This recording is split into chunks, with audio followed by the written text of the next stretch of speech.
is up, everybody? Welcome back to the Humm Baby Baseball channel. Happy St. Patrick's Day, everybody. And we're only a few days away from opening day. And today, I'm going to do something a little different. I'm going to grade all 30 off seasons for every single team in Major League Baseball as we prepare for 2024. This includes, we're going to look at the trades, free agent signings, extensions, coaching moves, anything else that was done to improve these teams going forward. And bear in mind, there's still some solid free agents out there.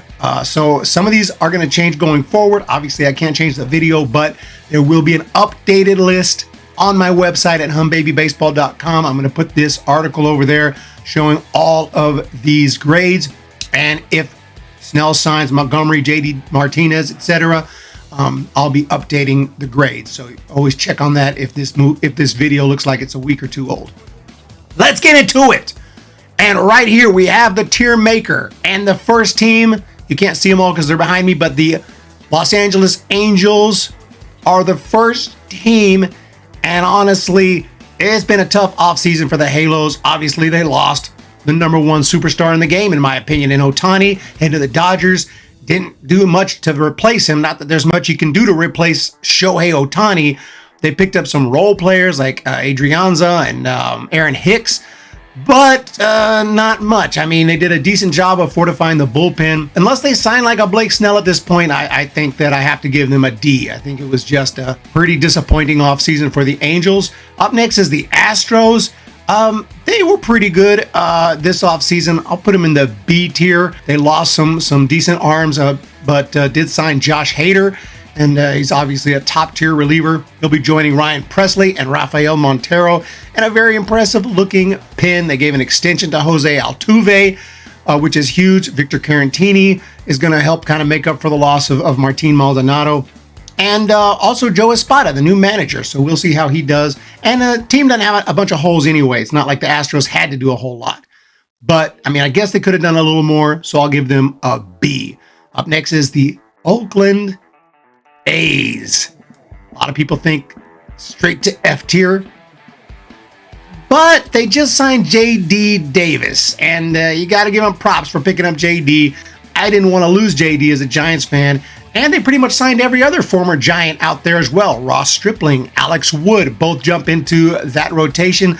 Look, these guys are not in the prime of their careers. Alex Wood can be kind of injury prone. Ross Stripling sucked for the Giants last year, but he was good for the Blue Jays back in 22. So we'll see. They also picked up Scott Alexander, former Giant.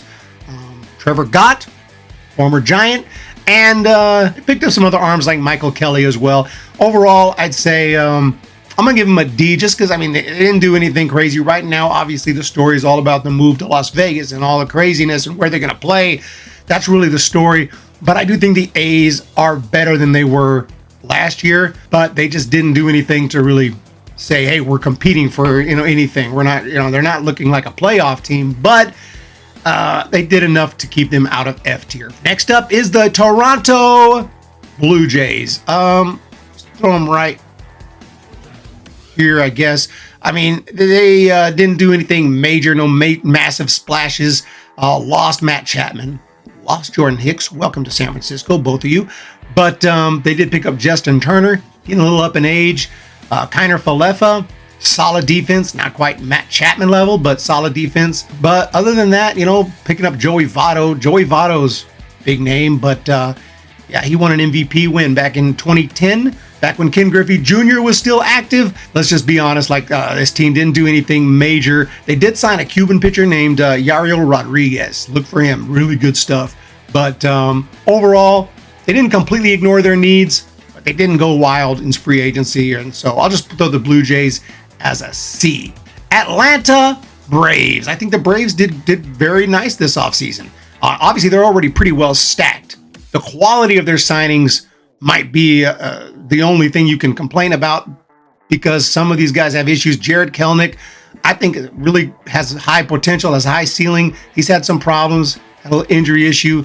He kicked a locker and broke his foot or something like that with the Mariners. But when he's gotten a chance to play, he's shown some good potential, and obviously he was at one time a very top prospect. We'll see what Jared Kelenic can do. Obviously, they brought back Adam Duvall. They fortified the bench a little bit with Luis Guillorme and David Fletcher. And even improved the pitching staff. Chris Sale, Ronaldo Lopez. Yes, Chris Sale has had his injury issues and had his history, but you don't need a whole lot when you have already have Strider, Fried, and Morton. So they add a lefty to the bullpen with Aaron Bummer, and they pretty much addressed every single need. I'm just not putting them in an A because, you know, again, they didn't sign massive superstars, but they signed solid players and guys with potential who are already going to be surrounded by superstars because the Braves have plenty of them. So I'll give them a B. Milwaukee, I know some of these logos are old. I just jumped into one of these tier lists, but the Brewers, we'll give them a C, I think. The Brew Crew got bounced by the Diamondbacks almost right away. Pick up Rhys Hoskins, who's a pretty big free agent. And they signed Gary Sanchez, who showed that he can still swing it. He can still play a little bit. Giants had him briefly, but never promoted him. Stuck him in AAA. Ended up with the Padres, now with the Brewers. So Gary Sanchez, but I'm worried about the Brewers rotation. I think the rotation needed some help. Brandon Woodruff is hurt. He's going to be out for the season. And they decided to trade Corbin Burns.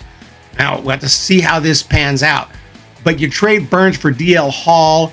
I know they got Joey Ortiz in that deal. But like right now, you look at the rotation, it's showing names like Jacob Junis and Joe Ross. I know about both of them because they were with the Giants. Joe Ross never even played. He's been hurt for several years. And Jacob Junis, sometimes he's solid, but you know he's not a top starter or anything like that. He's not going to give you a ton of innings, at least not when he was here. So the rotation looked like it could have used a little extra help. I know they brought back Colin Ray, and I know they got some guys, but I feel like the Brewers could have done quite a bit more, but they could have done quite a bit worse. So C tier for the Brewers. Ooh, the St. Louis Cardinals. I just did a preview on them. They obviously went all out with pitching, signing Sonny Gray, signing Kyle Gibson, signing Lance Lynn, and they didn't do a whole lot with their offense. Added a couple of interesting veteran pieces like Brandon Crawford, obviously, and Matt Carpenter. Matt Carpenter back in a Cardinals uniform. He's making some highlights in spring training. I saw him make a great catch there. But they also extended their manager. Now, this is controversial. Cardinals fans are pissed after last year. But I think it was done to give Marmol a sense of security, a sense of relaxation. He can go out there and focus on winning, not worry about his job. And let's see how it works. Because I know if the Cardinals have a big year and make the playoffs, all will be forgiven. Cardinals fans won't care at that point. So let's just see how it goes. But I think the Cardinals had a nice offseason. You know, could it have been a little bit better? Maybe, but I think they pretty much did everything they had to. So I'm going to give them a B. Cubs, also, I'm going to throw them right here in B tier. They had a solid offseason, lots of logical moves, but they brought back Cody Bellinger, and that's a big one. We didn't know where he was going to sign, and they didn't have to pay him the massive contract that he and his agent wanted. They also got Michael Busch, another former Dodger who's got a great swing, big potential, and they got Shoto Imanaga. Yeah, they didn't get Yamamoto, but they got Imanaga, and he's going to join Justin Steele, Jordan Wicks, Kyle Hendricks. Going to be a pretty damn solid rotation, in my opinion. Got a new manager and Craig Counsell, and overall, looking good for the Cubbies. They got Garrett Cooper as well. So, again, maybe not over the top crazy offseason. We're going to see one in a minute here, but I'll give the Cubs a B. And they got the National League champion, Arizona Diamondbacks. I mean, okay, they won the National League. Obviously, they were not just going to lie down and say that's good. They want to try to compete, get back in the World Series and win it all. Immediately brought back Lourdes Gurriel Jr., signed Jock Peterson to DH. You got Eugenio Suarez, who's, I think, going to be more healthy and going to hit more home runs than Longoria. Maybe Longoria is a better pure hitter, but Suarez is younger, and I think it's going to be better for them. They also signed Eduardo Rodriguez. He's going to jump right into that rotation with Zach Gallen and Merrill Kelly and Brandon Pfaadt. And oh my goodness. So, you know, just like the Braves, you know, you can complain about the quality of the players. Maybe Suarez strikes out a lot. Maybe Jock Peterson is not that great against lefties, but the D-backs got plenty of switch hitters and righties, and they'll make it work. I think, all things considered, a B plus, like a high B, borderline A, but I'm going to stick them in B because we got to have room in the A category for the Los Angeles Dodgers. Is there any doubt?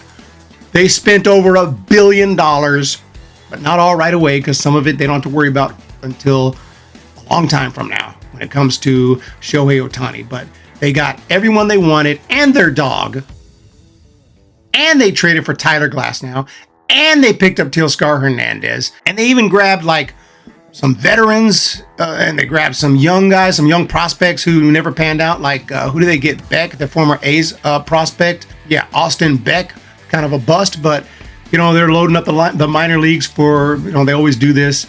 They find prospects who didn't quite pan out elsewhere, throw them in the minor leagues. Sometimes they work out with the Dodgers, but remember Max Muncy. So anyway, we'll see how that goes, but the Dodgers obviously went all out this offseason. They got the number 1 free agent available and the number 2 free agent available. That's insane, and it is what it is. Dodgers get an A. This is bullshit. Next up is my team, the Giants, and a lot of my subscribers are telling me how it's disastrous offseason, terrible, embarrassment. People are really mad. F. They're literal fans. Some of you probably watching who would give the Giants an F for this offseason, which is just crazy because you got Jung-Hoo Lee. We got Matt Chapman. Obviously, an elite glove there at third base, and he's going to bring a powerful bat to the lineup. Sign Nick Ahmed, which may not sound like much, but he's tearing it up in spring training. He's probably going to be the starting shortstop. Robbie Ray, former Cy Young Award. Yes, he's hurt right now. Obviously, Jordan Hicks is going to be plugged into that rotation. Jorge Soler as a DH. So many guys, I can't even think of them all. And some really good relievers like Ethan Small, Landon Root, Spencer Howard, a former prospect with the Phillies. And Giants really did a ton. Now, personally, I wish that they got a top-tier starter besides Robbie Ray, like someone who's healthy and ready to go. That's the only thing that I kind of wish they did. I would have preferred that, and I would have rather not signed Matt Chapman, kept J.D. Davis, and got a top-tier starter if that was an option. But maybe that wasn't an option. But I don't really like the way the whole J.D. Davis thing went down. Love to have Matt Chapman, though. So it is what it is. I think a B is more than appropriate for the Giants. I think just being non-biased and just saying, how was this offseason? Looking at all the free agents that they signed. I mean, come on, it's got to be a B. You could give it C maybe, but for me, it's definitely B tier. Okay, so now the Cleveland Guardians, a team not known for spending big, and they pretty much kept to that. They didn't spend much money at all. They got Carlos Carrasco back, but he did not pitch well with the Mets last year. They did pick up a Rule 5 guy, Davison de los Santos, who hit 20 home runs in Double-A. We'll see, but he's someone to keep an eye on. Austin Hedges is back in Cleveland. Like, he can't even hit the Mendoza line, so I don't think he's a big difference maker. And, some bullpen arms, of course, but nothing that stood out, nothing that shows that the Cleveland Guardians are ready to compete. I still like their team. I like their pitching staff, but the lineup lacks some thump. They didn't do anything to really bring some power into that lineup or to try to step it up. So as for me, it's almost an F, but they signed Barlow. They signed Scott Barlow for the bullpen and De Los Santos, as I mentioned. So I'll give them a D. Seattle Mariners. This is a young, exciting team. They made a whole bunch of moves this offseason. They traded to get Mitch Haniger back and also Jorge Polanco and Mitch Garver. So they got a lot of power added to an already powerful young lineup right there. And I can see them doing big things with Julio Rodriguez in there and all those guys. So Haniger's a little injury prone, so we'll see. But if he can stay healthy, he's got that pop. And they signed some good guys, Luke Raley as well, and picked him up in a trade, I think, and got some good bullpen arms. Carlos Vargas and Ryan Stanek as well. So Mariners made some decent moves. Over the top, A, maybe not. B for sure. Okay, here we got the Miami Marlins. They had a playoff season last year. They made the playoffs. They made the playoffs in 2020. People were like, 60-game season. And they did it again last year. And what did they do to capitalize on that? Pretty much nothing. They didn't make a whole lot of moves. Sandy Alcantara is going to be hurt this year. They really needed to go out and get a top-tier pitcher, or at least mid-tier pitcher, and all they got was Johnny Chirinos, who hasn't been good for a long time, very injury-prone. They lost Soler. They did pick up Tim Anderson, but he's coming off a terrible year, and nobody even wanted him. Giants needed a shortstop. They were like, nah, not Tim Anderson. Signed Nick Ahmed instead, so nobody wanted Tim Anderson, even though I think he might have a bounce-back year. I mean, I don't know if that warrants D category just because you signed Tim Anderson, but honestly, they didn't do anything to get back in the playoffs. They didn't do anything to improve their team after making the playoffs. I got to give him an F. An F? He gave me an F. Next up is the Mets. We'll start them in F tier, but I think I'm gonna bump them up because they did sign some guys. They signed Harrison Bader. They signed G-Man Choi. These are not spectacular names. The rotation going into last year, if you remember, they had Max Scherzer, Justin Verlander, Kodai Senga. This year, Senga's hurt to start the year anyway. Scherzer's gone. Verlander's been gone. All these guys are gone. So who did they sign to bring, some top frontline starters to the rotation? Oh yeah, they did sign somebody. Luis Severino, who was awful last year, and Sean Manaea, who was with the Giants. Sean Manaea is pretty inconsistent. He started the season terrible. He had some good starts here and there, some good appearances, ended up in the bullpen. It just is not a main dude right now, I don't think. So they traded for Adrian Hauser. He's okay, but the rotation doesn't look nearly as good as it did last year. And they got some bullpen help, but nothing splashy. And geez, man, I mean, maybe just enough to go to D tier. Just enough. It's borderline F, man. I'm not sure. I'm going to give them a D, but borderline F for the Mets. Next up is the Nationals, kind of a team in rebuilding. They didn't do a whole lot, but they signed some potential talent. Jesse Winker got with some power from the Reds, and they signed another Reds talent, Nick Senzel, who kind of turned out to be a draft bust. He never turned out as good as everyone thought he would be. But who knows? Maybe he'll have a breakout year with the Nationals. Different, change of scenery. Joey Gallo's going to hit some home runs. Also going to strike out, a couple hundred times. They picked up Eddie Rosario. Everyone, they picked up some guys, all with issues. All with something, wrong with them. Give or take, injury prone, draft busts, guys who strike out a lot, whatever. But at least they picked up some names. Problem is they didn't do a whole lot to improve the rotation. You have injury issues. Kate Cavalli is hurt. Obviously, Strasburg Nationals needed some help starting pitching.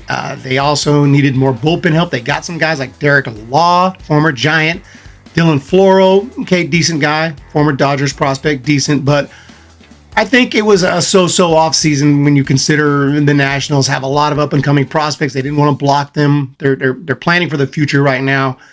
So clearly this wasn't a big offseason for 2024, but it wasn't a total disaster. So I'll throw them in C. And then you have another team that's been bad recently, and suddenly we're really good. That's the Baltimore Orioles. And they made the playoffs too, and they actually capitalized. They're making some moves. They needed to, and they needed a frontline starter. They needed a serious ace.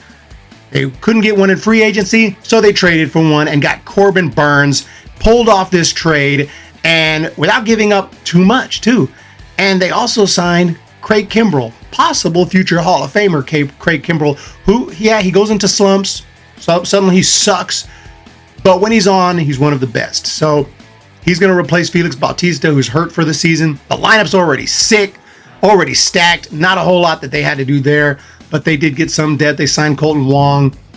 They signed a couple guys, but overall, the major needs they had, they filled them, and they filled them with absolute stars and are close to it. I mean, I would say Corbin Burns is a freaking star. I would say that Craig Kimbrell is as well. At this point in his career, we'll see how he does, but I think all things considered with the Orioles, based on the team they got coming back, based on that talent and what they did to fill the few holes that they had, I'm putting them in A tier for the Baltimore Orioles joining the Dodgers. Yes, they didn't spend billions, okay, but they didn't need to. So the Orioles did what they had to do. Oh, this could be a World Series matchup right here. Orioles Dodgers 2024.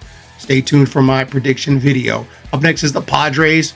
Well, what a sad story there, because they really were trying for so many years, adding all the free agents they could in trades and free agent signings and just everything they could do to put together this stacked roster, and it just never really worked out for them. And finally this year, it just it's kind of over now. They traded away Juan Soto. Hader's gone to Houston. Blake Snell's a free agent. And they needed to sign someone to replace Snell. Didn't really do that. They could have used a really solid catcher. They signed Kyle Higashioka, kind of a backup guy at best. They got some guys in the trade in the Soto trade, like Michael King. And yes, they did pick up Dylan Cease. Just recently, that trade did happen. They picked up Dylan Cease. But I mean, Dylan Cease is not exactly, coming off of the best year of his career. So we'll see. Still got Darvish and Musgrove, but they didn't get a ton of names to help out in the bullpen. They got a few. Wandy Peralta. I know they signed Yuki Matsui and Woo-Suk Go, a good Korean arm. So maybe it's C tier. I mean, at first you're thinking F. I think it's borderline between D and C, but the Dylan Cease move was nice. Extra bullpen help is nice, but you lost Juan Soto. You lost Snell, probably, unless they re-sign him. You lost Hader. I got to go D. And now, from the city of brotherly love, we have the Philadelphia Phillies. Well, right off the bat, you know they're not going to be a D or an F because they were able to bring back Aaron Nola. But since then, there haven't been a ton of big moves. They picked up Spencer Turnbull. Whit Merrifield, going to be a solid utility player for them. They didn't need a ton of help, but this is a team that was in the World Series a couple years ago, almost made it back last year. You'd have thought they'd have done a little more maybe for the lineup, maybe even added some more pitching help.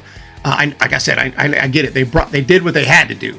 They did what they had to do, brought back Aaron Nola, but I thought they could have done a little more, to be honest. So I think just a straight C is fine.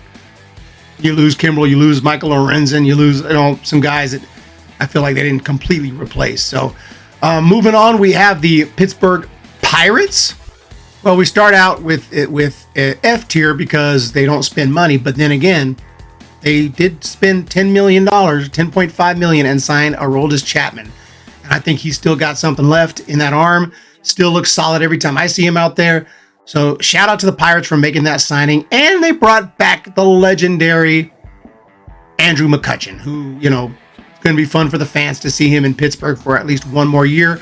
Starting pitching, you traded for Marco Gonzalez. You picked up Martin Perez. But the thing about the Pirates is they just, they signed someone like Yasmani Grandal. If they signed him 5 years ago, it's a big deal. If they sign him now, he's past his prime, it's not that big a deal. Rowdy Tellez, Michael A. Taylor, they're nice, but these are supplementary signings, and the Pirates are not spending big money. They're not saying, hey, we're going for it. You're trying to sign recognizable names they can maybe put on a poster and act like they did something, but other than Chapman, they didn't do much, I think. So I'm going to say D, maybe D+, but I'm going to stick them in D tier. Time for the world champs. The Texas Rangers, they won it all. Jordan Montgomery's still out there. He could come back, but as of now, he's still a free agent. So the weird thing is they signed Tyler Mahle, and he's hurt, recovering from Tommy John, which makes no sense because so is Jacob deGrom. And Max Scherzer's also out, had back surgery. So what's going on with the rotation? They got to upgrade the rotation. They still got some names there, but it felt like they could use someone to at least help hold it down while they waited for these guys to come back, other than Tyler Mahle, who's also hurt.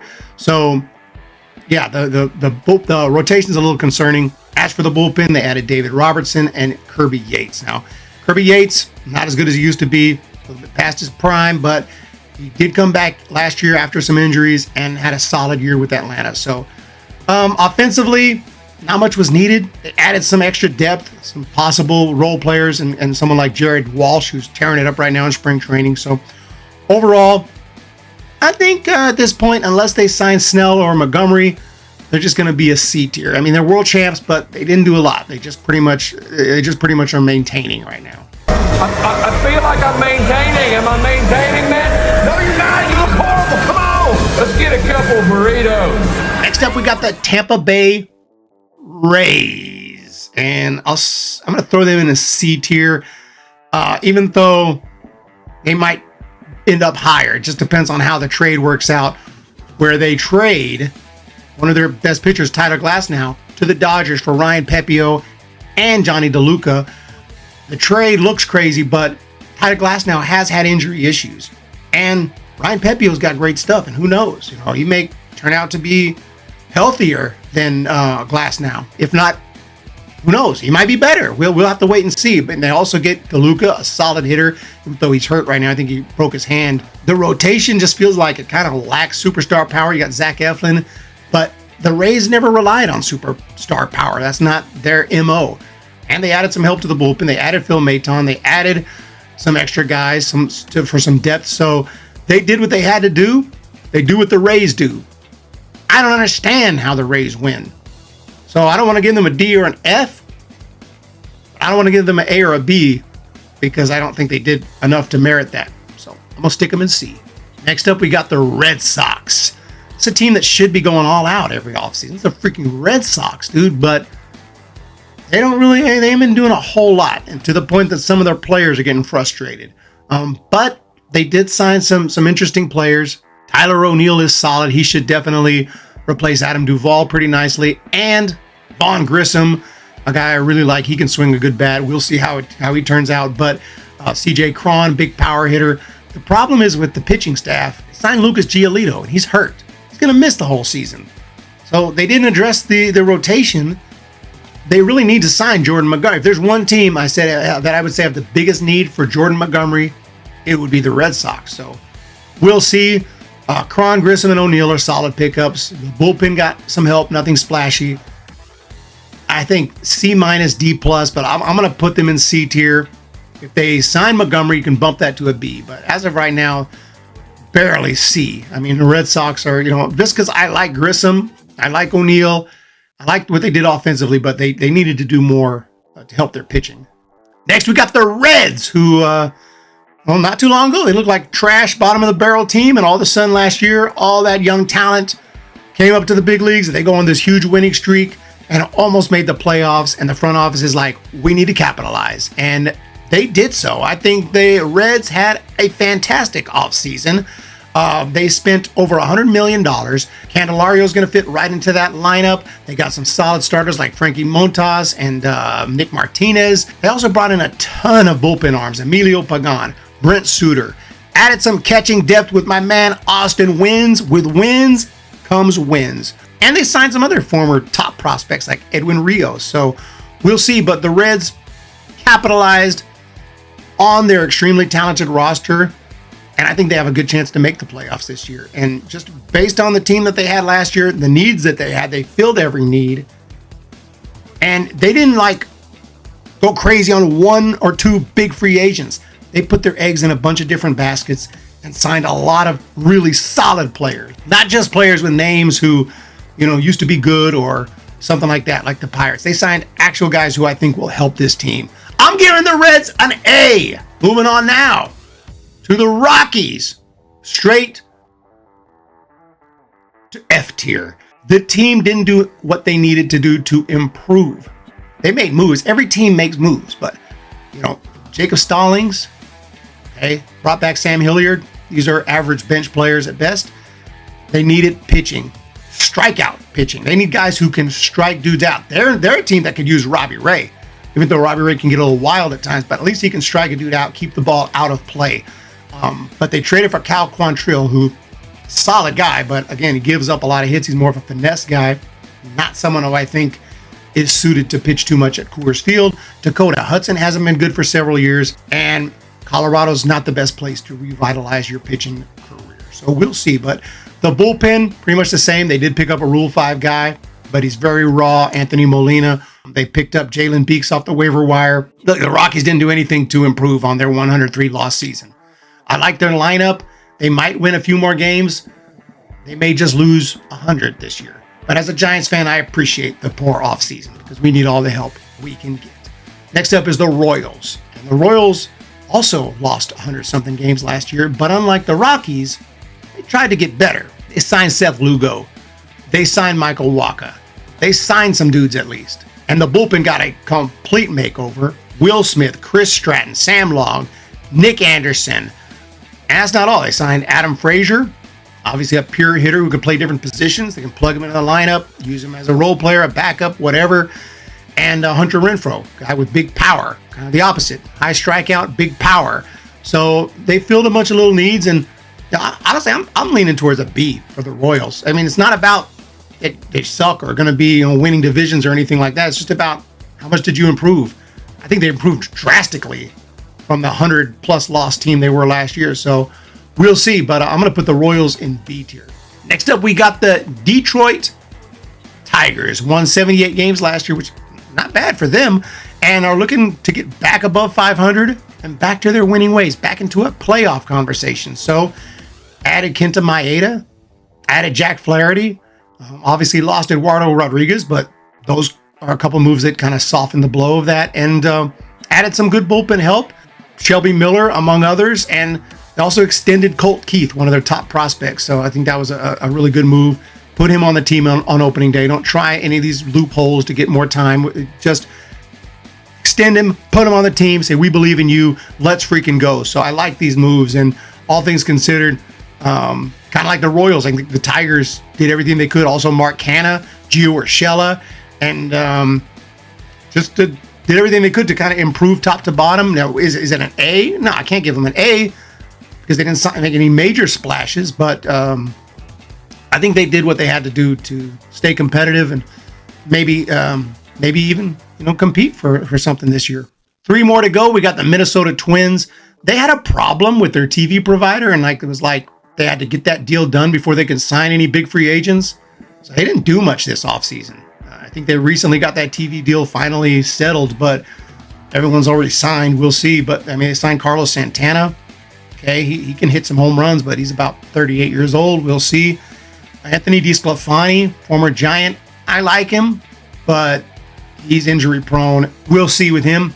The bullpen added Jay Jackson and a few others, but nothing crazy. Manuel Margot.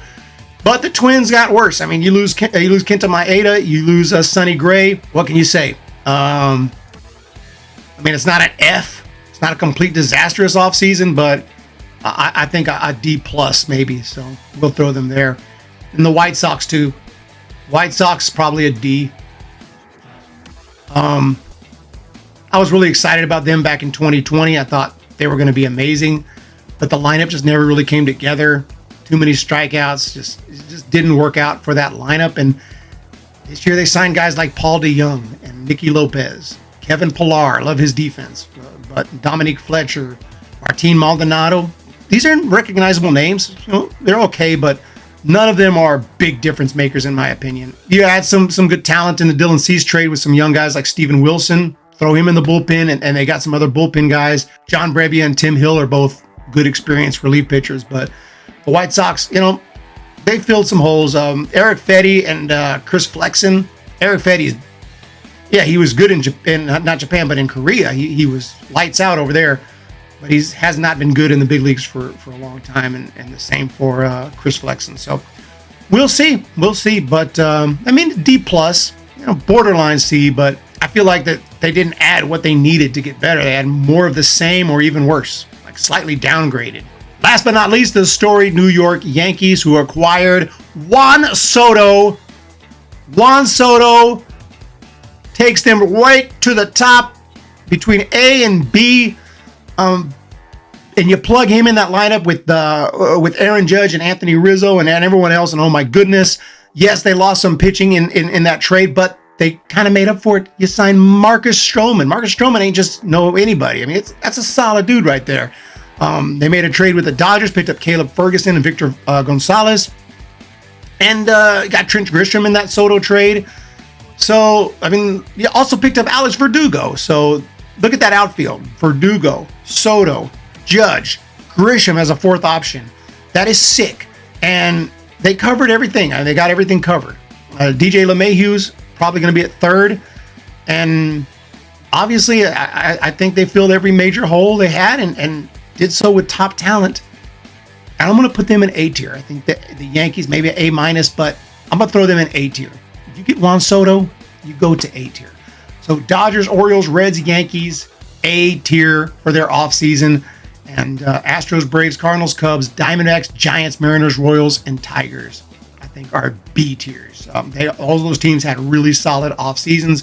Jays, Brewers, Nats, Phillies, Rangers, Rays, Red Sox, not bad, not great. Angels, A's, Cleveland Guardians, Mets, Padres, Pirates, Twins, Sox, not very good at all. And Rockies and Marlins, I got one thing to say. You blew it! Thank you guys so much for your support. Hit the thumbs up, hit that subscribe. I hope you guys enjoyed this one. I know people are going to be pissed. I'm ready for the comments. You know, when you do YouTube, be ready for the comments. Be ready for the comments. Other than that, you guys have a great day. Hit that thumbs up. Hit the subscribe. Happy St. Patrick's Day. We'll see you next time.